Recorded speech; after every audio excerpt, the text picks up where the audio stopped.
Welcome to the Wrestling Experience. Where the SmackDown referees have forgotten the rules to a wrestling match because every match was full of shenanigans. Yeah, it was a pretty odd show, I must say. Not Yeah, the best episode of SmackDown. definitely. And something's different. I don't know Something what it is is. Can you different. tell? Well, we have the face reveal. You guys know what we look like now. Wow. Typical wrestling fans, right? I just spent 3 hours in makeup. What about you? Yeah, no, I don't do makeup, bro. I was What? getting some gains. You're the one who said we had to do makeup. We have to look good for this. I'm sorry, I didn't get that memo. But hey, so you can see now You're the who one who we sent are. it. I'm Jazz, right there. You can I'm see Johnny that. Podcast. I'm Johnny Podcast. You're still Journey Podcast, and we are here to recap SmackDown. And the show opens up not the big dog. It's now the Tribal Chief. I like it. I like the It's name kinda too. cool. Yeah, exactly. Made me So laugh, but yeah, exactly. And Paul Heyman, he gets on the mic and he talks about how Roman said that he did what he said he'd do. Right? He's a man of his words, and he went to Payback and he wrecked everyone.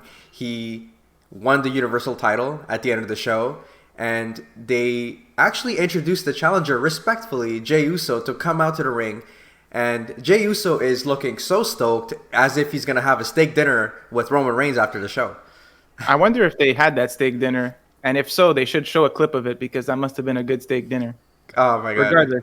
But it was great, honestly. And Paul Heyman kind of goes way back with his family, and he wants to thank him, and he's like, because now he gets to compete with his blood. And Paul Heyman's like, actually, sir, respectfully, I must disagree because this was not my idea. This was Roman's idea. Roman is the one that kind of got you into the Fatal 4-Way, just as Roman Reigns wanted. So whatever Roman Reigns wants, Roman Reigns gets, essentially. Yeah, and Roman Reigns thanks him too, but he says that he's got to keep the Universal title and he's going to whoop his ass like he used to do when they were kids. And then there was a picture of them when they were kids on the Tron at some point. That was kind of funny. I laughed at that. They look so different now, but They slightly look so the same. different. And lo and behold, our favorite, King Corbin, comes out and he interrupts. And Yeah. he's not happy. It was a setup all along for him.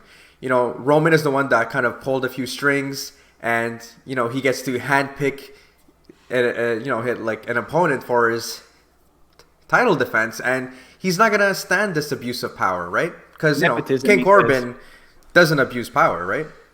No, Kim Corbin, of course he doesn't do that. And But nepotism at its finest. Sheamus comes out Mm-hmm. and agrees with him. They agree with each other, even though they were at each other's throats a couple of weeks ago, which, I guess all is forgiven. there's no long-term And working it should have here. just been a three-way because basically Sheamus accidentally took out Big E by mistake. When he was like talking to him, it just casually happened and it should have just been a three-way, but Jey Uso was inserted. And Jey Uso's fired up and he basically challenges them to a tag match, playa. Oh my And god. Roman is just kind of watching, and then Sheamus strikes or attempts to hit Jey Uso, and Uso's able to like take them both out while Roman just stands still. It was kind of nice. He just like stood still. Man, honestly, just the aura that Roman Reigns is giving out is like so good. And I can't believe that it took them this long to kind of figure it out that this is the Yeah. Roman Reigns that everyone kind of wanted or that everyone was kind of waiting for. It's just it just He's boggles literally my standing mind. there Yeah. doing nothing, and I hate him for it. Like all he has to do is stand there, and he's an effective heel. That's pretty impressive. Yeah. But this little brawl ends, and we move on. We get an announcement that there's going to be a fatal four-way to determine who's facing Bayley one strap for the title at Clash of Champions. Lacey Evans, Nikki Cross, Alexa Bliss, and Tamina are in that. And we also have an IC title match coming up Yeah, so with Shinsuke Nakamura. Oh, sorry, not Shinsuke Nakamura. Jeff Hardy and AJ Styles. Why did I think of Shinsuke Nakamura there? well, always on my mind. because he's so lovely. He's such a he's such a fabulous man. But let's not forget that Sami Zayn, he's in the production truck and he's livid because he's like, what's going on? He's like, there's a graphic of Jeff Hardy facing AJ Styles for the IC title, and he's like, why am I not there? Like, I'm the champion. And he kind of makes a fair point. He didn't lose the title. He's not wrong. Yeah, he's not wrong. Someone just vacated it and put up a tournament for it. Or Battle Royal, what was it? I don't even remember. So Yeah. he's upset. But the match is happening. AJ and Jeff come out. Jeff came out first, which was weird. Before anything could actually happen, Sami Zayn comes out and he's upset about this too. And Adam Pearce comes out and he's happy to see him because he's going to right the wrongs that is happening in the ring. But it's actually the entire opposite. He's going to take him out the backstage. He's like, you're not here. We need this match to happen. and Sami Zayn's upset about it. Poor Sammy. He's got something to say, and like nobody wants to listen to him, right? 100%. Totally wrong. But the yeah. match starts. Not really, though. AJ ambushes him right away, and then the match starts. But Jeff quickly takes advantage for a little bit. Yeah, so what I thought, I mean, obviously, AJ getting a few cheap shots, again, like nothing out of the ordinary. The bell rings, and some notable points are Hardy hitting the twist of fate, like not even a minute into the match. Yeah, and basically he goes for the swanton, but unfortunately he misses. And that's kind of, where Styles kind of takes over the match a little bit. But towards the end, Styles was about to hit the phenomenal forearm, but Sammy comes out of nowhere, and he basically causes the ref to ring the bell, and he hits a haluva kick on Jeff Hardy. So Sammy is inserting himself into the title picture. Well, actually, he's not, because he is the champion. But it seems that there's going to be a triple threat match, as we've been talking about. He's the champion and the challenger at the same time. Think about it. Inject that right into my veins, man. Honestly, though, if they do wrestle at Clash of Champions, I don't know where this is going to go. Like, any of them could actually win. Like, I wouldn't be surprised if they actually give the title to Sami Zayn, and Sami Zayn kind of holds it. I wouldn't be surprised if the heel is holding the title for a little while. But this is what I want to see. But then they're probably going to be very heel heavy with the championships on SmackDown. But they seem to love having heel champions. They just do. It's the only story that they're able to tell, to be quite honest with you. I mean, Drew McIntyre is the only exception here. Yeah. And yeah, we get a little clip that we're going to have Firefly Funhouse later. Yeah. And now we have the Usos, or just the Usos, Jey Uso, yeah, and Roman backstage. And it's a short clip, and Jey Uso looks super excited to be in this tag team match that he came up with. But Roman seems annoyed. Roman is looking so uninterested. It's insane. It's so funny. Just visibly annoyed. Back to the ring is Jeff Hardy walking out, but he crumbles on his knee that was worked during the match. So what was that about? Hurt.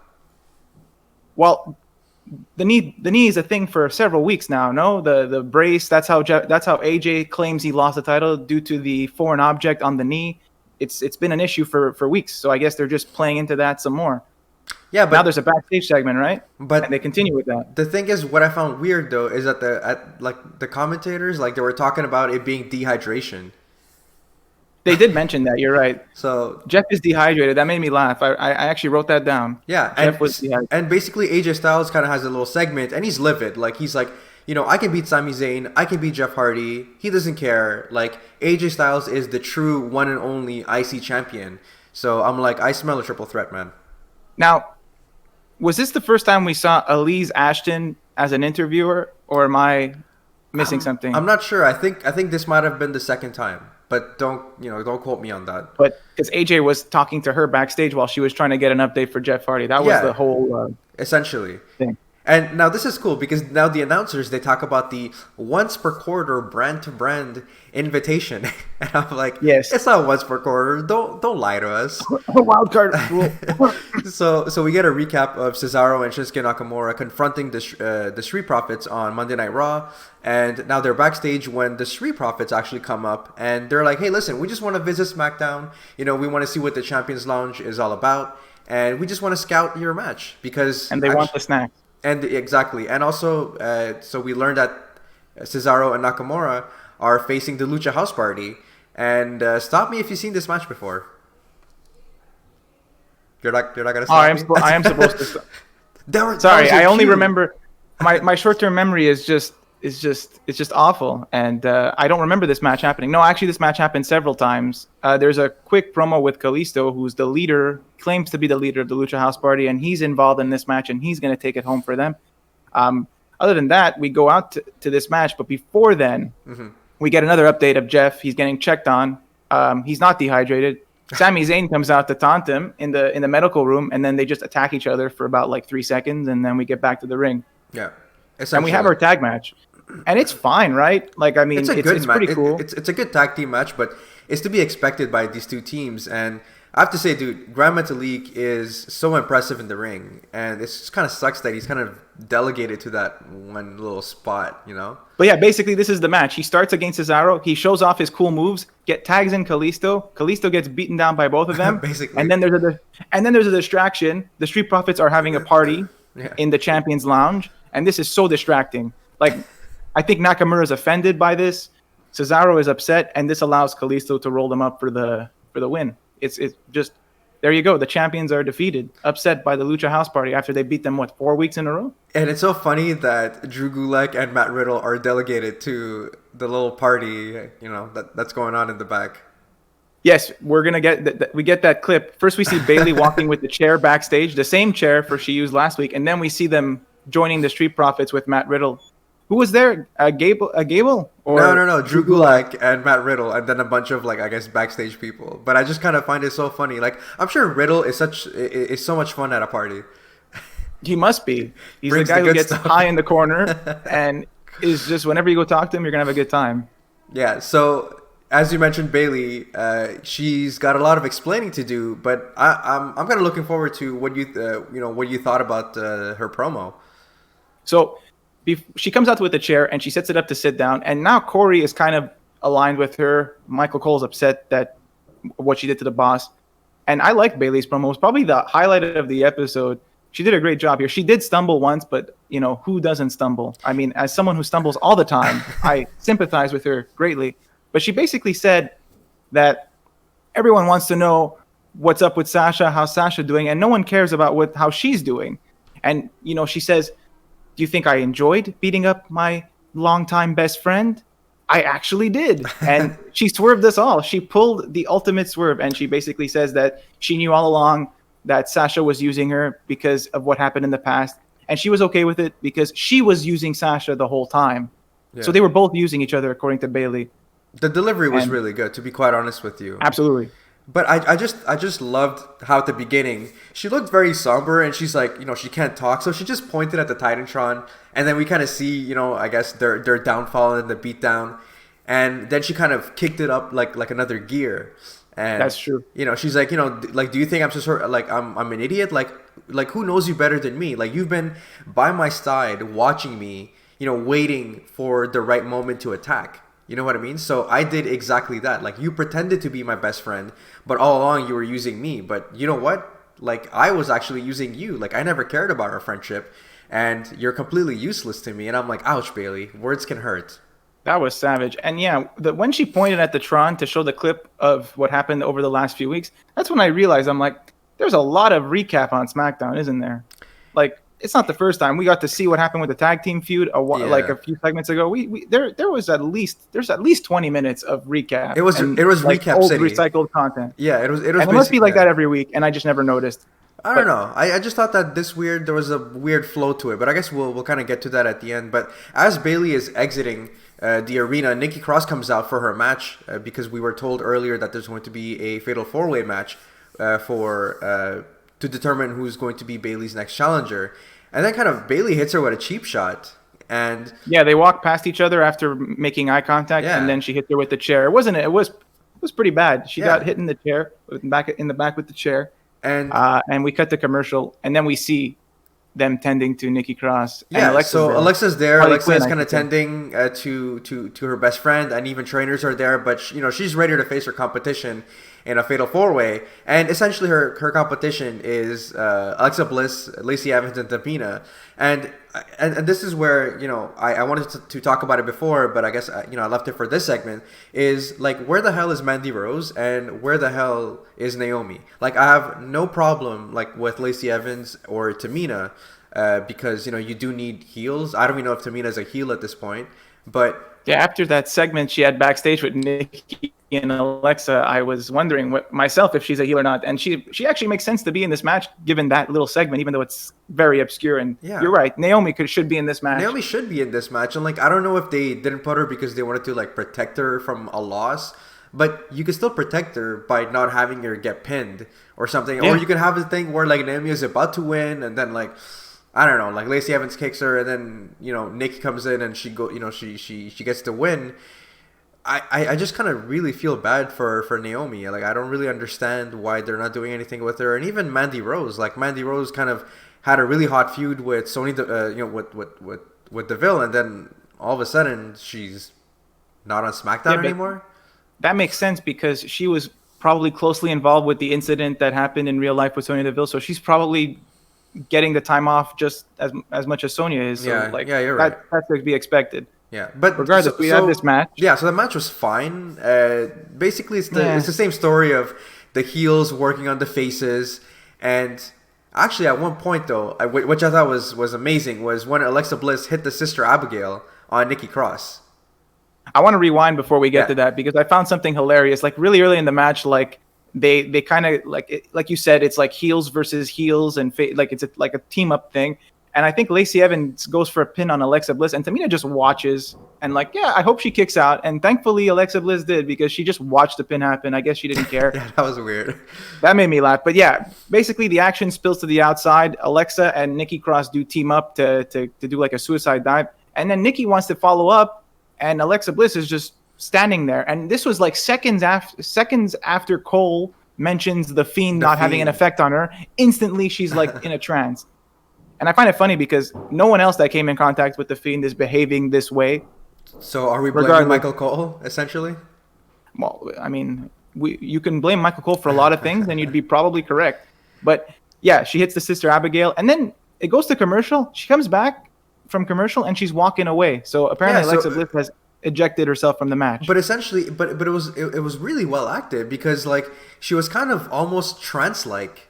You know what I mean? Like she was kind of like in her own head, and she just kind of walked, away from the Thunderdome, and it became a triple threat match. And the finish was pretty good. Like it's basically Nikki Cross defying the odds, and she's taking out both heels, and she bested Tamina with a roll up for the victory. So yeah, she dodged a women's right. Tamina took a women's right. This allowed her to get the roll up. It was a nice match. It was probably, believe it or not, the best match on the card. Like, hopefully the fifth time. Like it's the only one that it's the only one that made sense. Yeah. And it's nice because now it's interesting too because Nikki Cross is going to challenge. She's failed many times against Bayley. That's what I was going to say.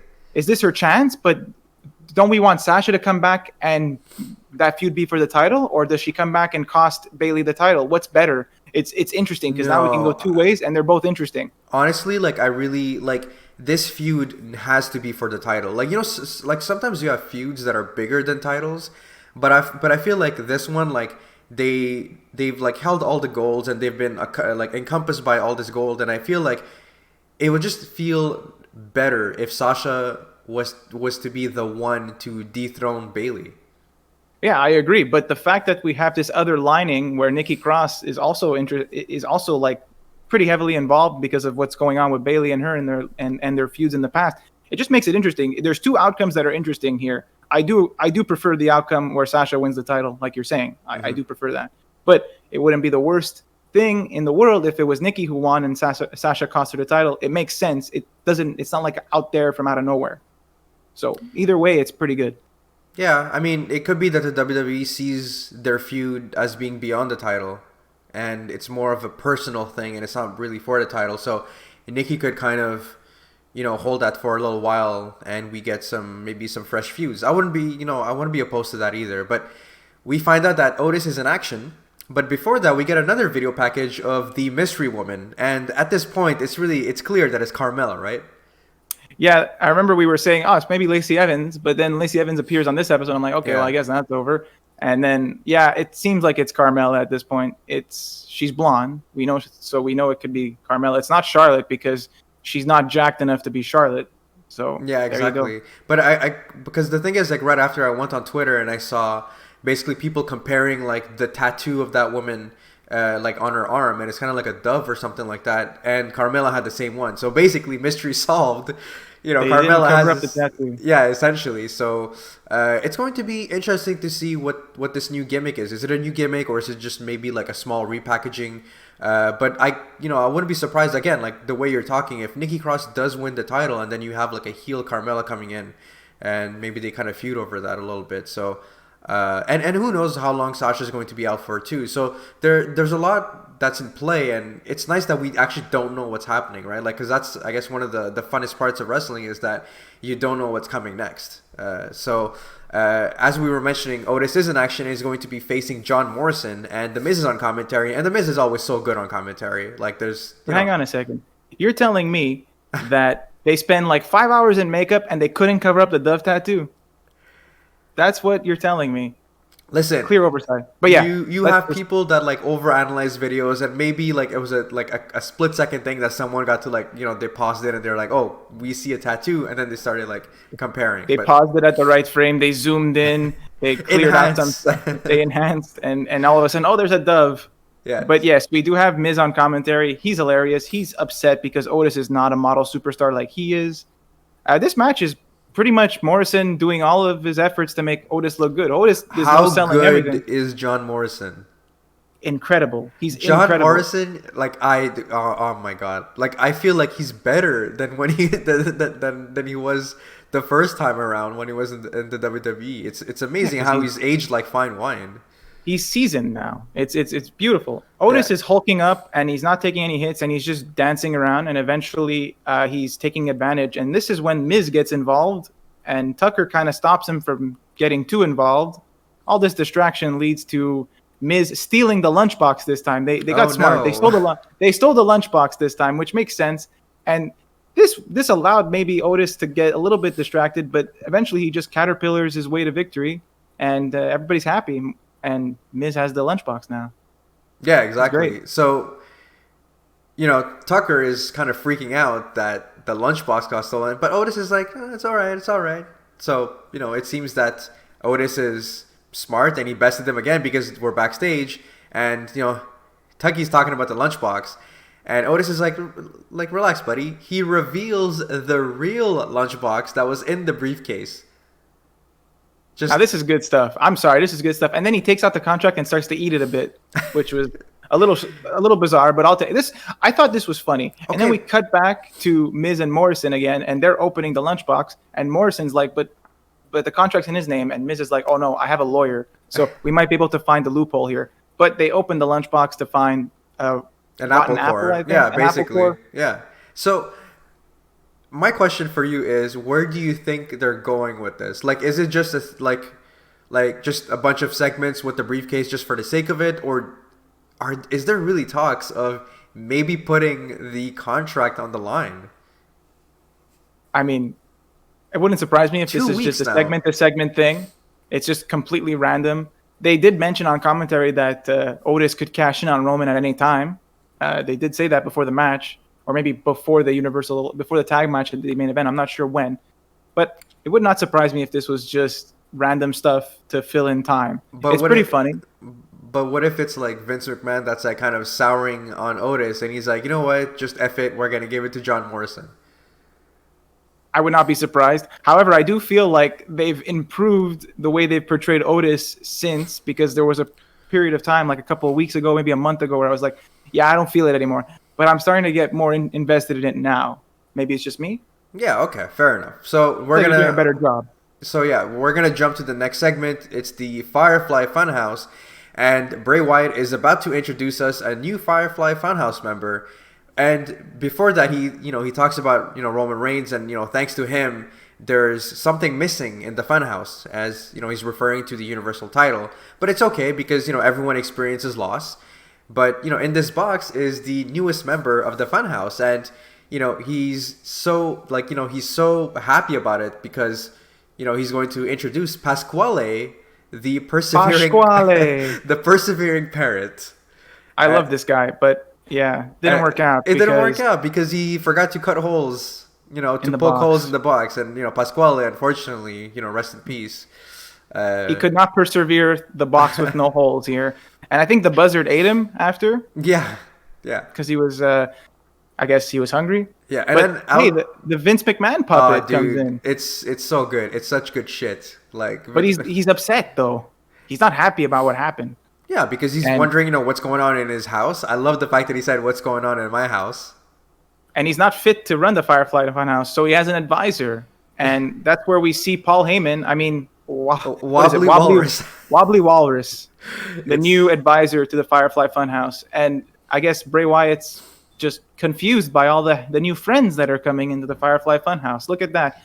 Vince McMahon is happy, or robot/doll Vince McMahon, not robot. Doll. Robot. But yeah, sometimes. Sometimes I guess he can be robotic, but no, it was amazing, and I just love the line where he's like, "This is such good shit." Like, it's basically taking something that Vince said Then they got kind of leaked on the internet, and they kind of used that into this doll, and it's just so good. Now, what if that was leaked on purpose to set this whole thing up? Vince McMahon never said that. Oh my Imagine. God! You and your Imagine the conspiracy betrayal. theories. Imagine the betrayal you would feel if you found out that he did not, in fact, say this is such good shit. Now I do feel betrayed. But hey, we're gonna jump to the main event. We have Sheamus and Corbin. They're in the ring and they're waiting for their opponents, but only Jey Uso shows up, and Roman Speaking of betrayal, nowhere you know to who be should found. feel betrayed? Jey Uso. Jey Uso. Yeah. So there's a beatdown, but then the ref is like, ring the bell, and I'm like, wait, ref, but Roman's not there. Like, what are you doing? Yo, the bell rang, but like before anything started, I think like Jay was making his entrance, and Sheamus was like, F this, I'm gonna go after him, and then the bell rang, and then they beat him up for a while, and it was like a 2-on-1 affair for most of the match. Yeah, pretty much. But we have our savior come in. Eventually, Jey Uso's able to like pick up some momentum, and that's when Roman Reigns' music hits. His full music hits. He has time to walk to the ring and everything, and Jey Uso is setting up for the super kick, and he's going to go for the frog splash. And at the point where he's on the Roman apron, tags in. Exactly. And Jey didn't even realize. I guess he didn't realize the slap on his back because he went for the cover on Sheamus, but the ref's like, no, it's you're not the legal man anymore. Yeah. And Roman's already poised for the spear. He's about to do it. Sheamus gets up, spear, 1, 2, 3. It was very, very formulaic, I guess. Very expected. This whole Roman Reigns shows up late and still wins. Roman is so good because he did all of that and he did not break a sweat. Wait till the Royal Rumble where he shows up number 30, but still shows up late and wins. Oh my God! Don't even say that. But hey, so they're both celebrating on the ramp, and Jey Uso kind of raises Roman's hand, and Roman's like, "What? Like, what are you doing?" He raises the hand that's holding the Universal title, I guess, because to celebrate their victory as a tag team. Because apparently Jey Uso is ecstatic that they won, and is not upset at all. He's happy because he's having a steak dinner after with Roman. But Roman, the pure look of disdain on his face, man, it was so good. The dirtiest of all looks. He's like, I'm gonna beat the crap out of you, cousin. I wonder how they're gonna spin this. Jay's gonna come out next week. He's like, look, man, I don't know what happened to you. Maybe you were like busy and you forgot our match, but it was really rough going at it for 10 minutes by myself, and then you just come in and you hog all the spotlight. Like he should be upset at this point, but I guess essentially we'll get a steak. Yeah. A steak dinner will fix everything. So. Yeah. So basically, so that was our recap for SmackDown. I guess overall, it was a okay episode. Like, it wasn't great. Like the past couple of weeks of SmackDown has been really, really great. It has been impressive wrestling, but I just found that the way that the segments were moving from one to another was kind of odd as well. Like, we see Sami Zayn, and then we see something else, and then we see Jeff Hardy, and then he's not okay, and then I feel like they wanted the show to be fluid, but it didn't feel as fluid, as I guess as they wanted. The matches were fine, except they didn't really. They all had something wrong. There was something bizarre. Someone missing, someone leaving. Yeah. Just shenanigans. Someone stealing a lunchbox. But to be quite honest with you, I guess if there are a couple of positive points that we can bring up, is I'm so into the whole Alexa Bliss and the Fiend storyline. The obvious route is kind of to do a Harley Quinn Joker situation, which would be fine. I wouldn't be opposed to that. But Alexa Bliss has shown her acting side and her acting chops, and she's been doing a really, really good job, to be honest with you. The whole the look of in her eyes of just being in a trance state was really, really good. I'm really happy that Nikki Cross gets to have another title opportunity against Bayley, because in all of the matches that they've had previously, the matches were always great and they've had great chemistry. I just don't see Nikki winning, but you did bring up a lot of great points with Sasha costing Bayley and whatnot, and I'm hoping that the whole Otis and John Morrison thing isn't just segment just for the sake of having a segment. I really hope that they do something with the Money in the Bank contract. At least, I mean, even if Otis ends up winning it, it would be cool for them to be fighting over something. You know what I mean?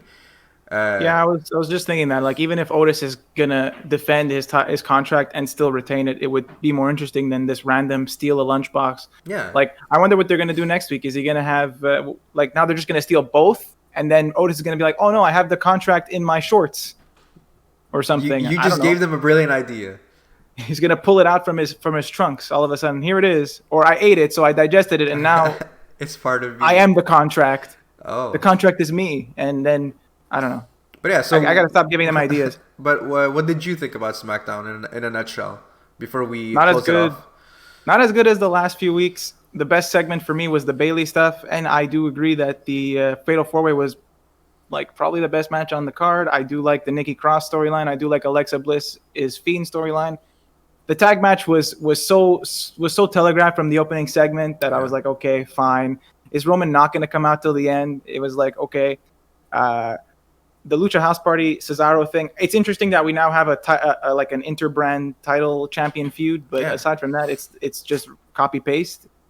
So overall, not the greatest episode. Some silver linings in the dark clouds, I guess you could say, for a couple of segments.